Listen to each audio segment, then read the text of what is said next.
Assalamualaikum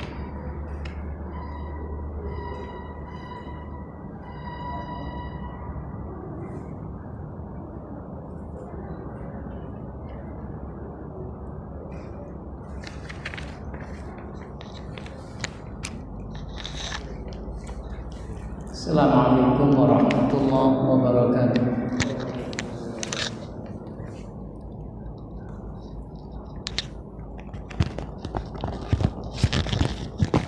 Alhamdulillahirabbil alamin.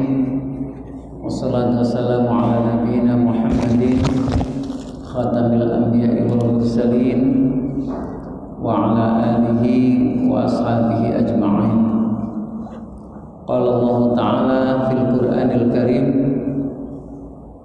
A'udzu billahi minasy syaithanir rajim. Bismillahirrahmanirrahim. Ya ayyuhalladzina amanu taqullaha haqqa tuqatih wa la tamutunna illa wa antum muslimun. Wa qala ta'ala wa'budullaha wa la tusyriku bihi syai'an. Bapak Ibu, para jamaah musalla Al-Burhan yang dirahmati Allah, kita senantiasa wajib bersyukur kepada Allah masih diberi kesempatan oleh Allah dapat melaksanakan sholat maghrib berjamaah. Mudah-mudahan ibadah kita diterima oleh Allah dan segala kesalahan dosa kita dihapuskan oleh Allah. Mari kita lanjutkan kajian kita tentang akhlakul ibad ilallah, akhlak seorang hamba kepada Allah, yang bentuk akhlaknya adalah berupa takwa kepada Allah. Kita sudah membahas definisi takwa atau ta'rifut taqwa lughatan wa syar'an, baik menurut pengertian bahasa maupun pengertian syar'i. Lalu kemudian alamatut taqwa, tanda-tanda ketakwaan. Kemarin yang sudah kita bahas, tanda yang pertama ta'zimu sya'airillah. Orang yang bertakwa itu orang yang selalu mengagungkan syiar Allah, syiar Islam.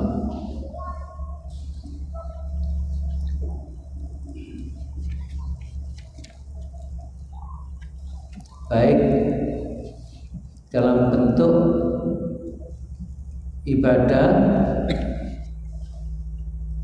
mensiarkan pengamalan ibadahnya, atau memuliakan tempat yang digunakan untuk beribadah.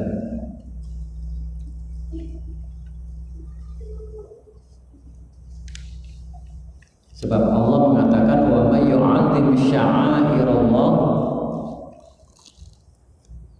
fa innaha min taqwal qulub. Orang yang mengagungkan syiar-syiar Allah itu menandakan adanya ketakwaan dalam hati. Yang kedua, badlul mali fi sabilillah, yaitu berusaha keras menggunakan hartanya untuk dimanfaatkan di jalan Allah, melalui zakatnya, infaknya,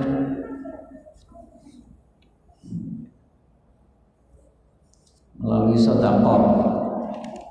Yang nomor 3, al-mudawamatu ala dzikrillah itu terus menerus hatinya selalu ingat kepada Allah, berzikir kepada Allah, baik zikir yang bersifat qauliyah maupun zikir yang bersifat fi'liyah. Yang qauliyah berdoa, tilawatil Quran, dan yang fi'liyah melaksanakan apa yang diperintah dan menjauhi apa yang dilarang. Nomor 4, tarkul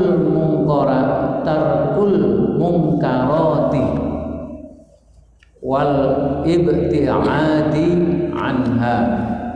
Ini yang malam ini yang kita bahas, yang nomor 4. Tarkul mungkarat, meninggalkan perkara-perkara yang mungkar, wal ibti'ad anha, dan menjauhinya.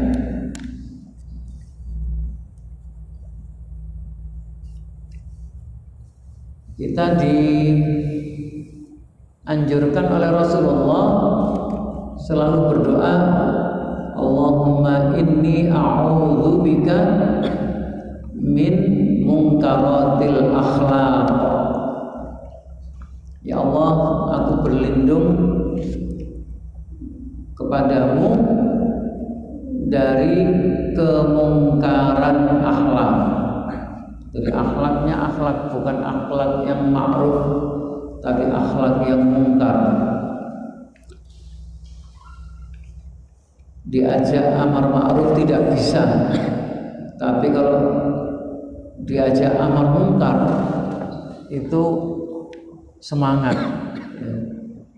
Menggunakan harta untuk amar ma'ruf itu berat, tapi menggunakan harta untuk amar mungkar itu sangat ringan. Supaya tidak seperti itu, kita ini selalu membaca Allahumma inni a'udzubika min munkaratil akhlaq. Ya Allah, lindungi aku berlindung kepadamu ya Allah dari kemungkaran akhlak. Wal a'mal, dan kemungkaran amal-amal yang mungkar.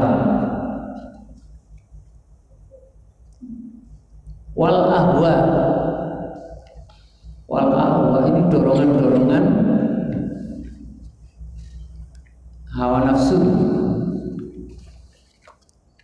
Dan hawa nafsu ini hal yang sangat positif kalau bisa digunakan sesuai dengan apa yang dikehendaki Allah, sebab dengan nafsu itu menjadi pendorong manusia untuk melakukan keinginan-keinginan yang baik. Tapi kalau hawa nafsunya itu tidak dikontrol, dibiarkan, tidak ada kusirnya istilahnya ya. Jadi kalau kudanya lari cepat, lalu tidak ada kusir yang mengendalikan. Biasanya kalau orang-orang Yunani itu membuat simbol yang kuda itu nafsu dan yang kusir itu adalah akal. Tapi kita sebagai umat beragama Islam ya boleh mengibaratkan hawa nafsu itu ya kuda itu larinya kencang. Nah, kalau kuda tidak mau berlari terus gimana? Apalagi kudanya itu dipakai untuk sarana transportasi, lalu tidak mau berlari, ya rugi. Tapi kalau larinya itu tidak terkendali, sudah terlanjur membawa muatan-muatan barang yang berharga, terus lari kencang, tidak ada kendalinya, maka kuda itu bisa masuk ke tempat-tempat yang membahayakan kuda itu sendiri dan barang yang dibawa. Nah, pengendali kuda bagi kita ya iman, agama kita, keislaman kita. Atau agar kita itu bisa meninggalkan kemungkaran-kemungkaran, doa yang kita baca, Allahumma inni a'udzubika min syarri sam'i. Ya Allah, aku berlindung kepadamu dari keburukan pendengaran, mendengarkan yang buruk-buruk, keburukan pendengaran saya.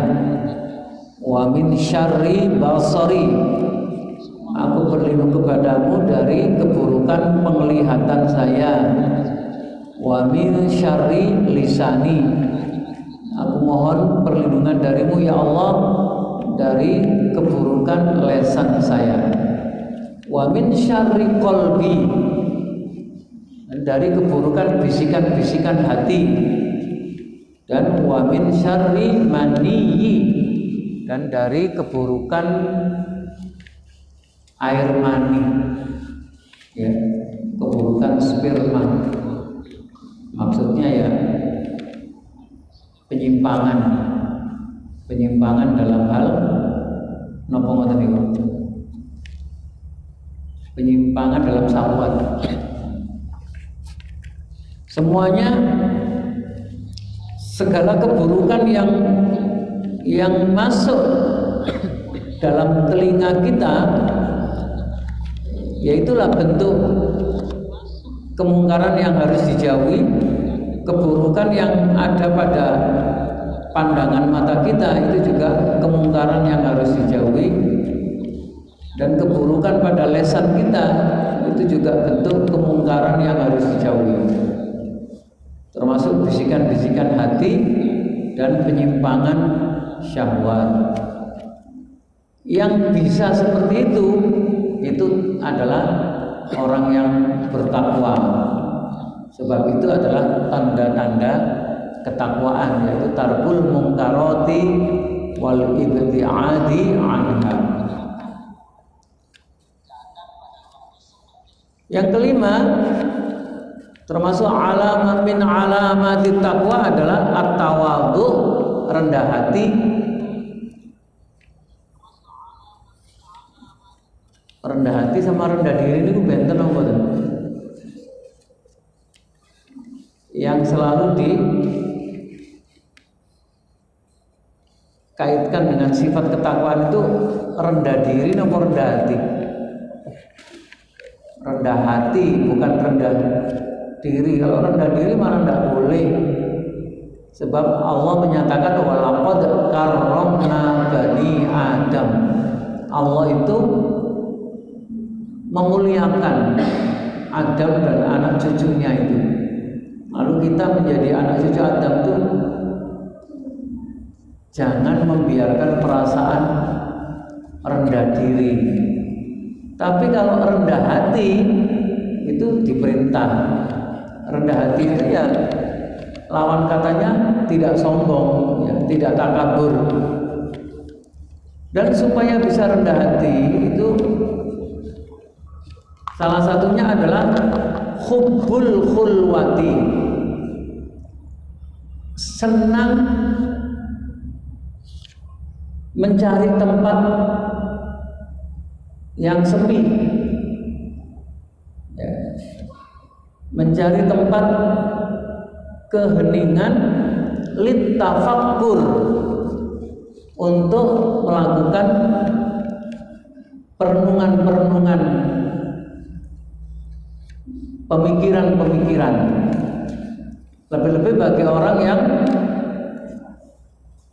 ya berzikir itu perlu hubbul khulwati litafakkur.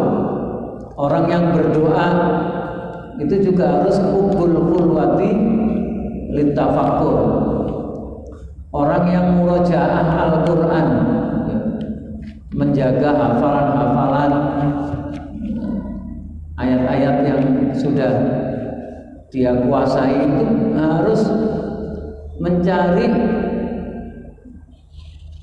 situasi yang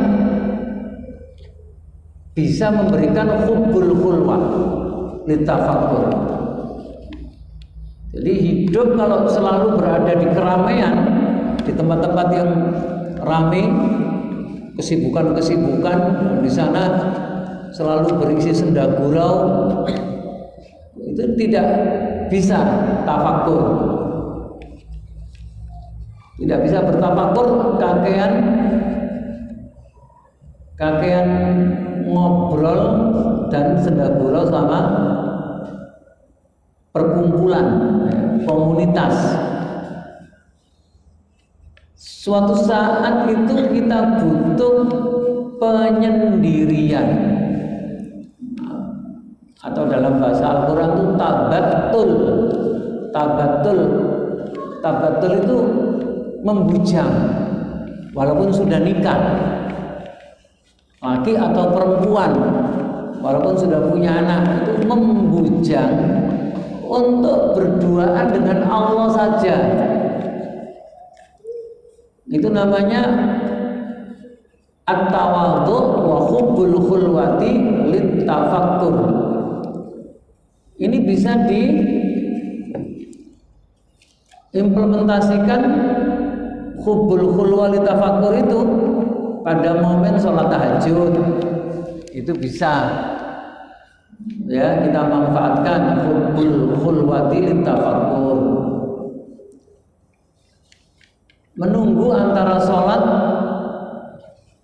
ke sholat yang lain, misalnya antara maghrib sampai isya, antara subuh sampai duha, itu bisa digunakan untuk al-khulwa litafakkur,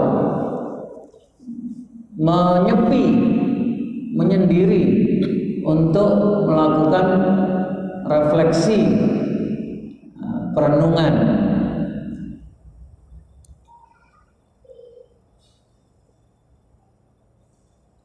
Penyendirian itu dalam batas waktu tertentu, jangan terlalu lama-lama. Misalnya mulai sholat subuh, tafakur nang masjid gak metu-metu sampai zuhur, terlalu lama.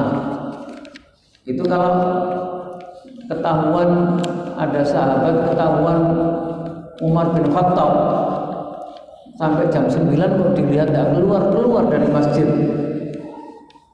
apa zikir, apa tafakur, itu langsung diangkat badannya lalu dilempar keluar masjid. Orangnya ditanya, apa kamu ini tidak punya istri, tidak punya anak?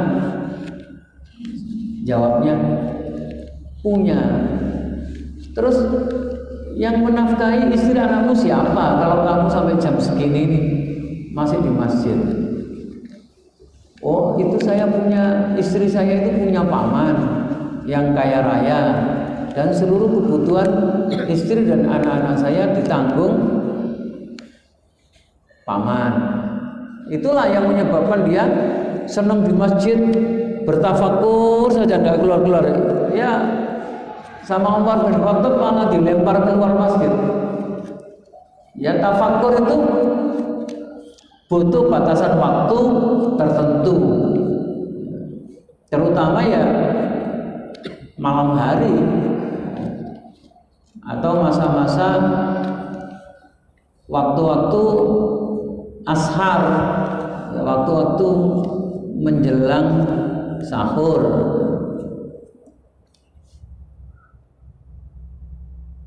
Tidak bisa kita itu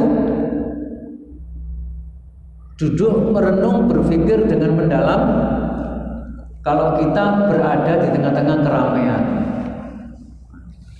Harus butuh suatu saat itu kita menyepi. Nah, itu kebutuhan orang yang bertakwa. Orang yang bertakwa itu ya harus hidup di tengah-tengah aktivitas masyarakat, Tapi untuk kebutuhan penguatan takwa itu juga perlu khulwa litafakkur, menyepi, menyendiri, membujang, memprivasikan diri hanya bersama dengan Allah.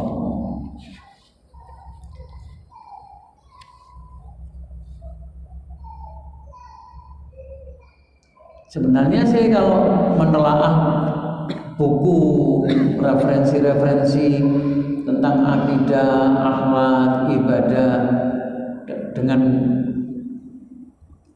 pendalaman kitab-kitab ilmu akidah, ilmu ibadah dalam suasana yang sepi itu nyaman, bisa kita gunakan untuk penguatan ilmu, juga penguatan iman.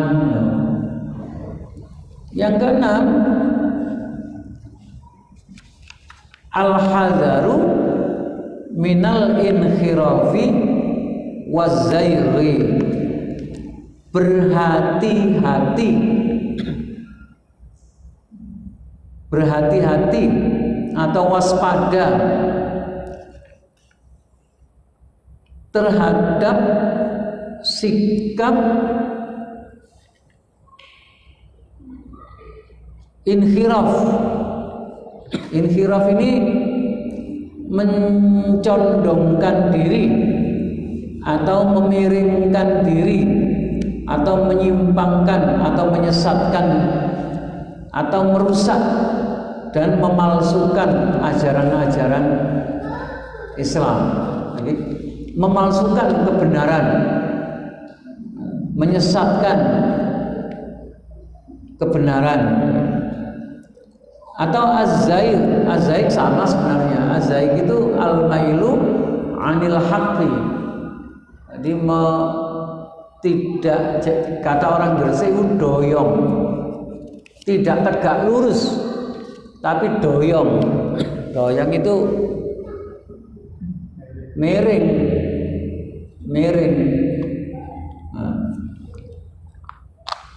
Tapi pengertiannya itu menyimpang dari kebenaran. Di dalam Al-Quran kata-kata zayghun diantaranya ya, kita petik yang zayghun. Fa amal ladzina fi qulubihim zayghun fayattabi'una ma tashabaha minhu.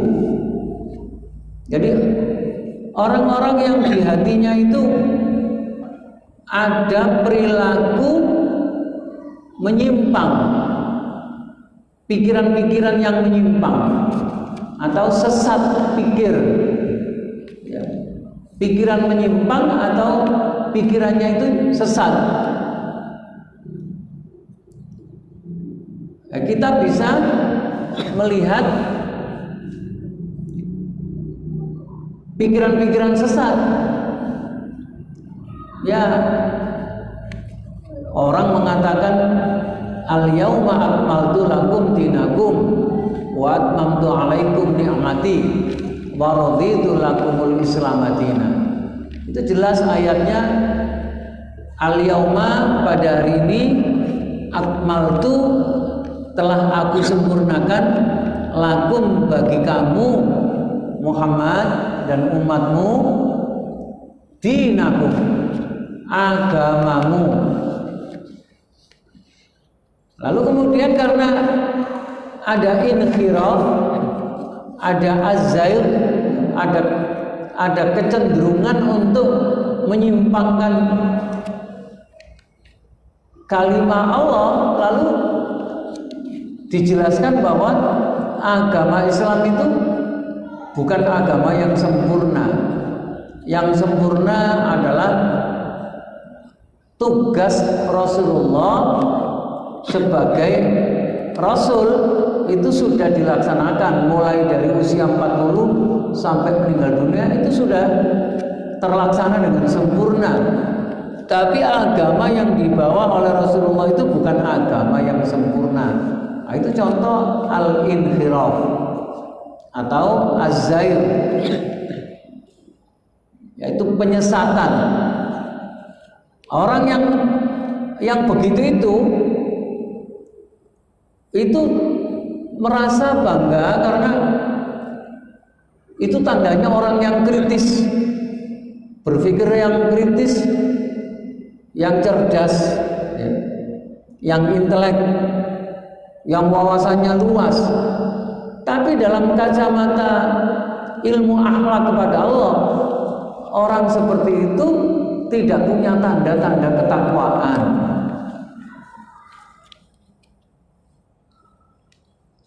Tidak ada tanda-tanda ketakwaan. Ketidaktakwaannya itu dilihat pada perilaku al-inhiraf dan az-zair, yaitu suka memiringkan, mencondongkan ayat yang harusnya lurus tapi dibelokkan ke kanan atau dibelokkan ke kiri. Kalau ayat sudah mengatakan innad dina indallahil Islam, lalu kemudian si panglima kita Dudung itu mengatakan semua agama sama, ya. Lalu kemudian semuanya agama benar. Itu ayat yang mana yang dipakai untuk menjelaskan itu ayat yang mana? Kalau dalam ayat Al-Quran ada inna dina indallahil Islam, lalu yang Pak Dudung itu pakai ayat yang mana? Memang ada ayat walau sya'a rabbuk la amana la amana, kita perlu cek di surat Yunus itu. Seandainya Tuhanmu berkehendak, tentu berimanlah semua orang yang ada di muka bumi ini kepadamu. Tetapi Allah berkehendak tidak seperti itu. Allah berkehendak tidak semua orang dijadikan Islam, tidak semua orang dijadikan Allah Kristen, Hindu, Buddha. Ayat itu kalau kemudian dipahami semua agama itu sama dan benar, itu berarti kita ini setiap hari ganti-ganti agama tidak apa-apa. Sekarang Islam, besok Kristen, besok lagi Hindu, besok lagi Buddha. Satu minggu itu ya dibagi aja. Indonesia ini Kristen, Katolik, Protestan, Islam, Hindu, Buddha, Konghucu 6 hari. Sabtu Islam menjadi orang Islam, Minggu menjadi orang Kristen, ya. Senin menjadi orang Hindu, Selasa menjadi orang Buddha, Rebunya menjadi Konghucu, Kemisnya ikut aliran Dharma Gandul, Jumatnya ikut aliran Sabto Dharma. Kalau seandainya semua agama itu benar, semua bisa masuk surga, ya akhirnya seperti itu. Tapi Allah katakan inna dina indallahil Islam. Lalu kemudian muncul orang mengatakan semua agama benar. Itu ada inhiraf namanya. Ada perilaku yang namanya az-zaygu. Sehingga Allah mengatakan fa'amal ladina fi qulubihim zaygun, orang kalau dalam hatinya itu ada kecenderungan menyimpang, fayattabi'una ma tasabaha minhu, yang dicari-cari adalah ayat-ayat yang mutasabihat, ayat-ayat yang tidak muhkamat. Ayat-ayat yang muhkamat ditinggal. Ayat muhkamat ya kalau inna dina indallahil Islam itu muhkamat. Ad-din Allah gunakan pakai alif lam, itu pakai ma'rifat, itu mengandung arti jelas. Al-Islam juga pakai alif lam itu mengandung arti yang jelas. Islam dia cuma satu, diturunkan Allah mulai dari Nabi Adam sampai dengan Nabi Muhammad. Nah, ayat-ayat yang muhkamat tidak diambil, tidak dipilih, lalu dicari-cari ayat yang mutasabihat. Ayat-ayat yang mutasabihat ditakwil-takwilkan dengan sikap inkhiraf, yaitu kesengajaan untuk menyimpangkan makna, atau az-zair ya, sama al-mailu yang artinya itu menyeleweng anil haqqi, dari kebenaran, atau al-inhiraf itu yanharifu an tariqil haqqi, menyimpang dari jalan yang benar. Pikiran-pikiran orang yang mengandung unsur penyimpangan agama itu menandakan orang itu tidak punya ketakwaan. Itu yang nomor 6 ya. Yang nomor 7, tanda ketakwaan adalah iqamatul adli, selalu menegakkan keadilan. Wal bu'du 'anil dzulmi, dan menjauhi kezaliman. Selalu menegakkan keadilan dan menjauhi kezaliman.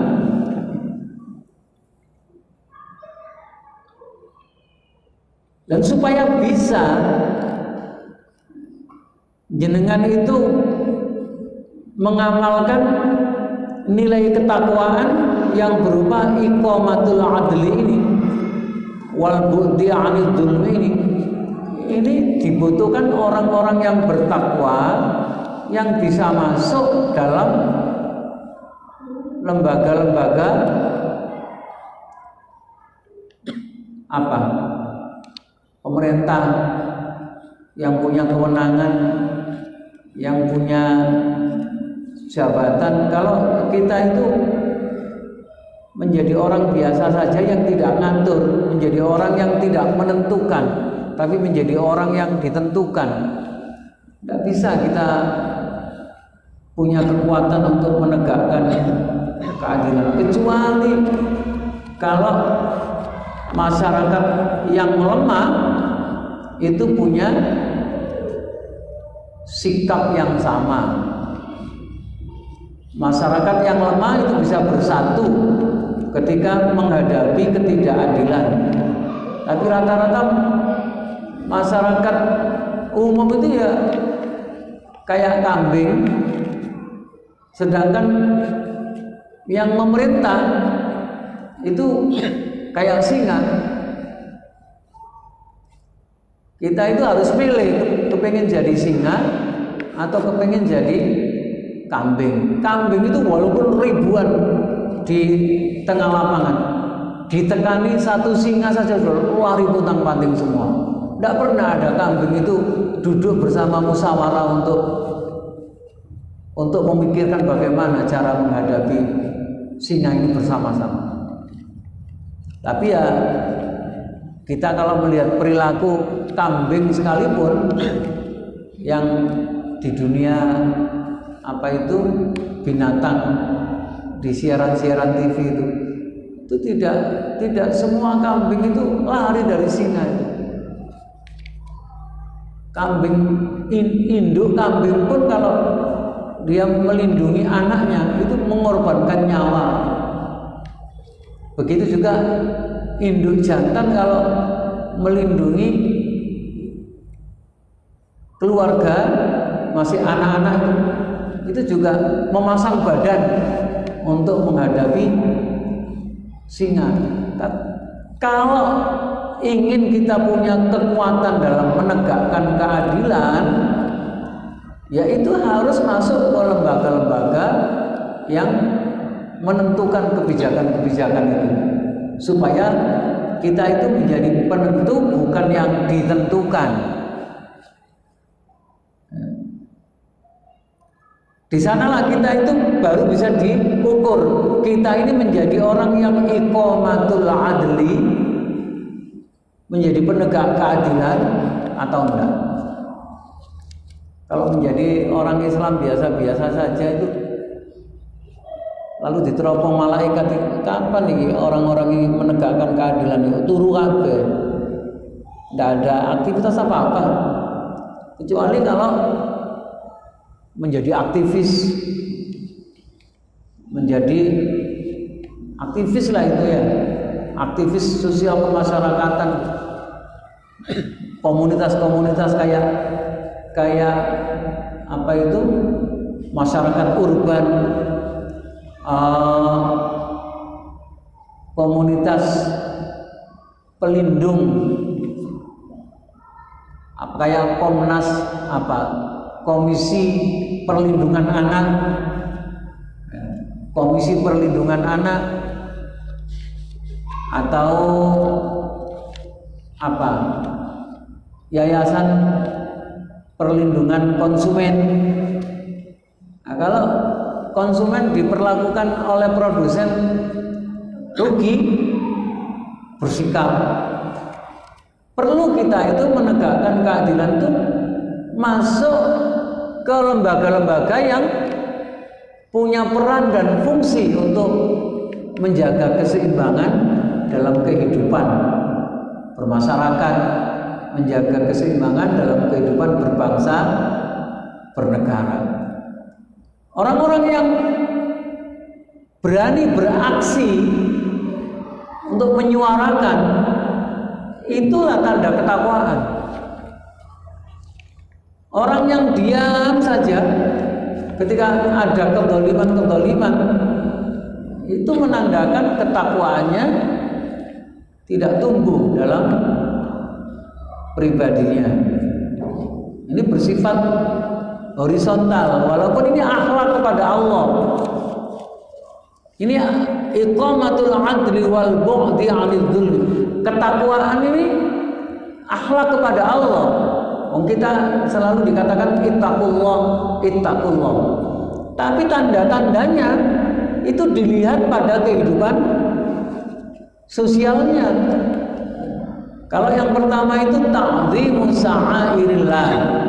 Kalau ini tanda-tanda yang ada pada hubungan orang itu dengan Allah. Tapi kalau badrul mali fi sabilillah, itu akhlak orang kepada Allah yang melihatnya itu dalam kehidupan sosial. Kalau al-mudawamatu ala dzikrillah, ini akhlak kepada Allah yang melihatnya dari sisi hubungannya dengan Allah. Kalau tarkul munkarat wal ibtiadu anha, itu juga dilihat dari hubungannya kepada Allah. At-tawadhu wa hubbul khulwati litafakkur, ini bagian juga hubungan dengan Allah. Al-hadzaru minal inhirafi waz-zair, ini juga sama, yaitu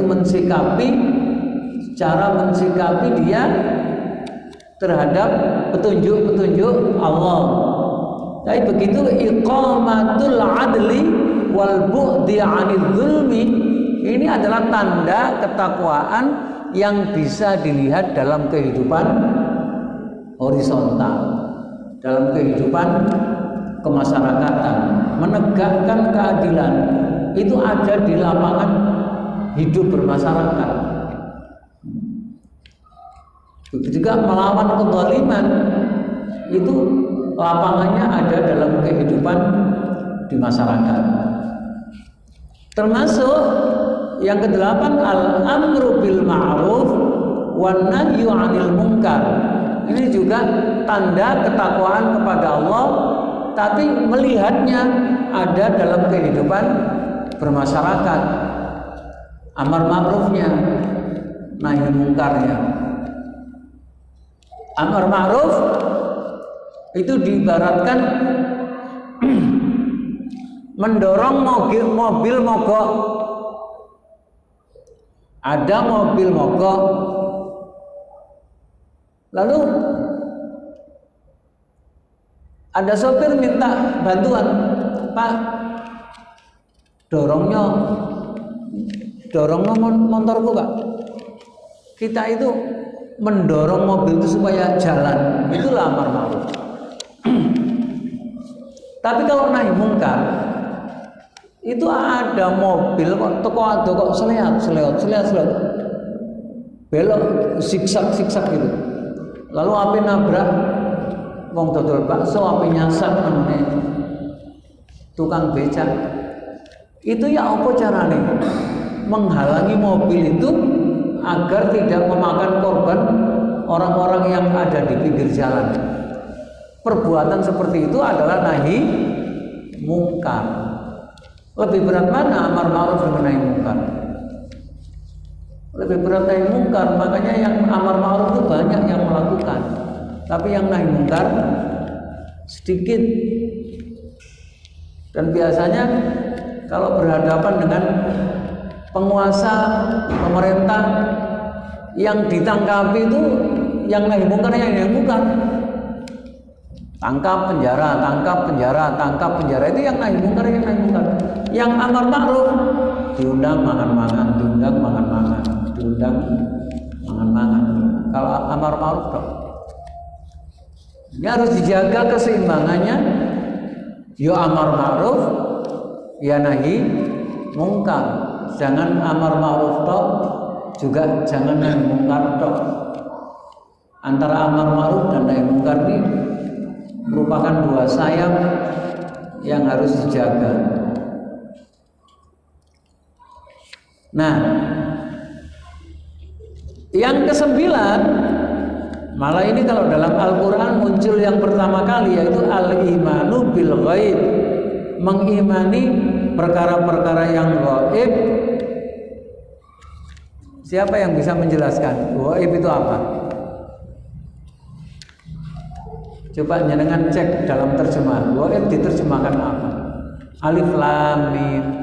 Dzalikal kitabul la raiba fi hudal lil muttaqin alladzina yu'minuna bil ghaib.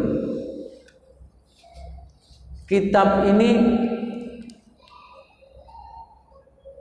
dzalikal kitab la raiba fi, tidak ada keraguan di dalamnya.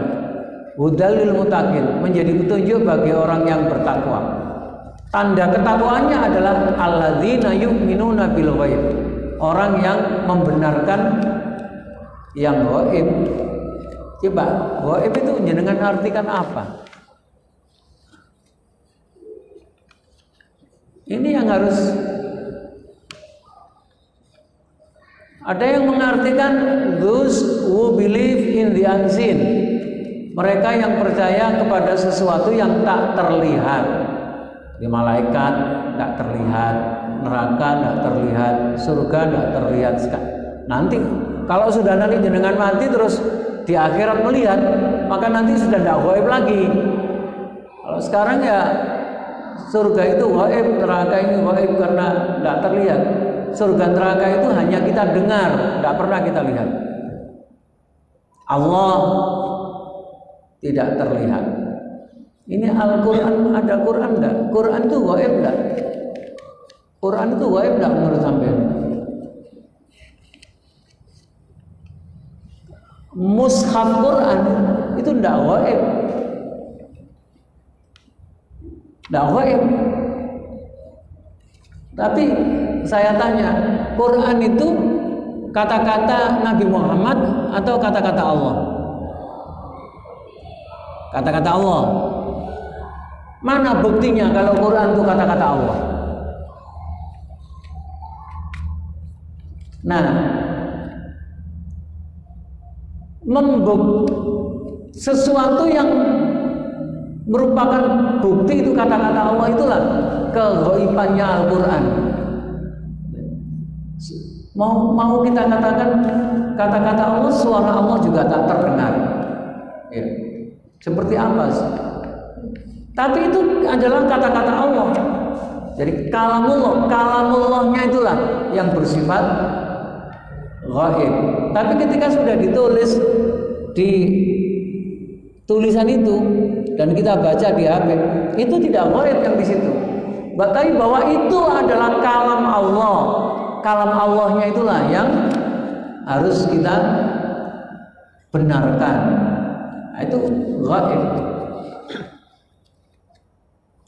Ada yang mengartikan ghaib itu sesuatu yang keberadaannya di luar jangkauan panca indera manusia dan di luar jangkauan pemahaman beyond the reason of human perception, sesuatu yang berada di luar jangkauan akal manusia, atau mungkin sampai katakan sesuatu yang tidak terjangkau panca indera. Mata tidak bisa melihat, telinga tidak bisa mendengarkan, tapi dia ada.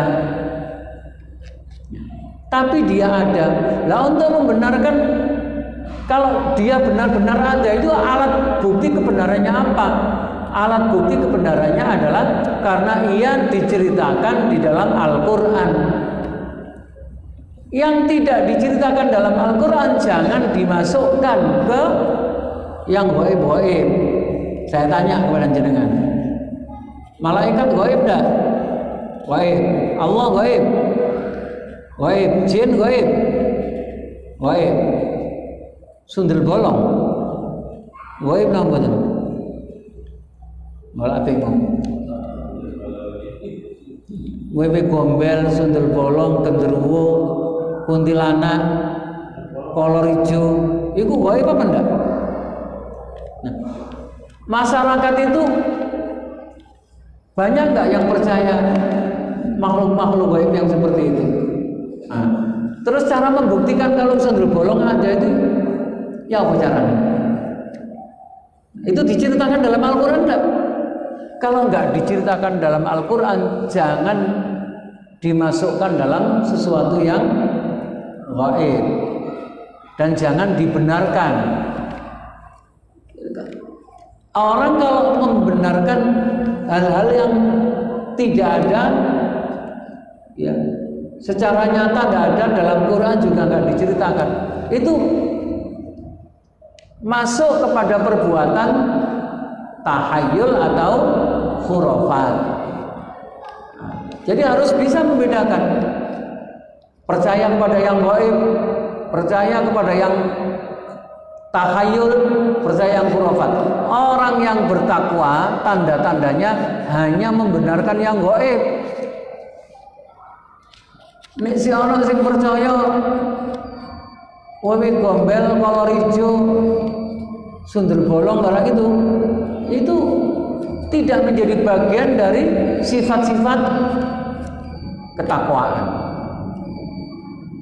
Nah, tapi kalau masalah surga, neraka, malaikat, jin, ya termasuk Allah, ya yang gaib terus keberadaan Allah gaib. Keberadaan Al-Quran sebagai kalamullah gaib.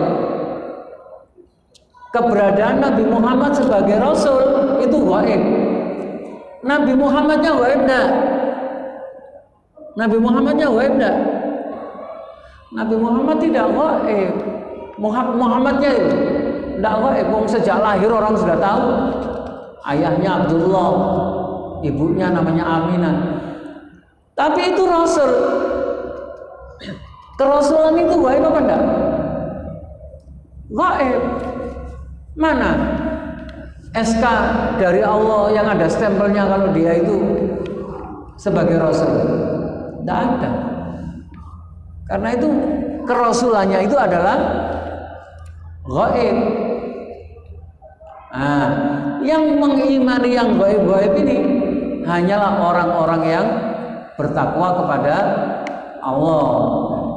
Yang tidak gaib kok digaib-gaibkan, enggak gaib kok dianggap gaib. Nah, itu ya tandanya orang itu masih belum memiliki sifat-sifat ketakwaan.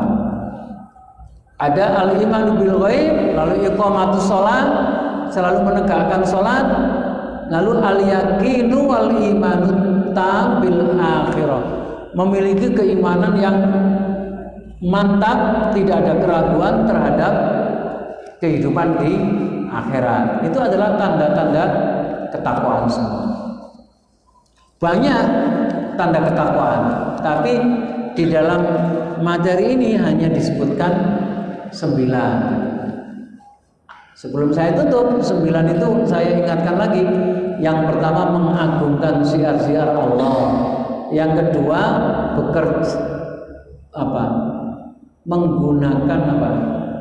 mendayagunakan hartanya di jalan Allah. Lalu selalu berzikir. Kemudian meninggalkan kemungkaran, rendah hati dan senang bertafakur. Kemudian menghindari penyimpangan, penyesatan pikiran, lalu menegakkan keadilan,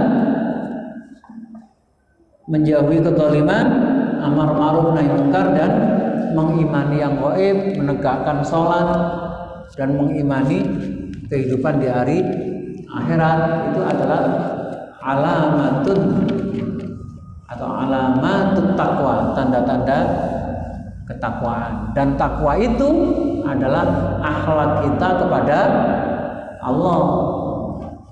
Orang yang bertakwa berarti orang yang berakhlak kepada Tuhannya. Baik, ada pertanyaan nomor?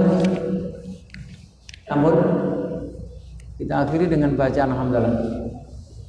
Subhanakallahumma wa bihamdik asyhadu an la ilaha illa anta astaghfiruka wa atubu ilaik. Assalamualaikum warahmatullahi wabarakatuh.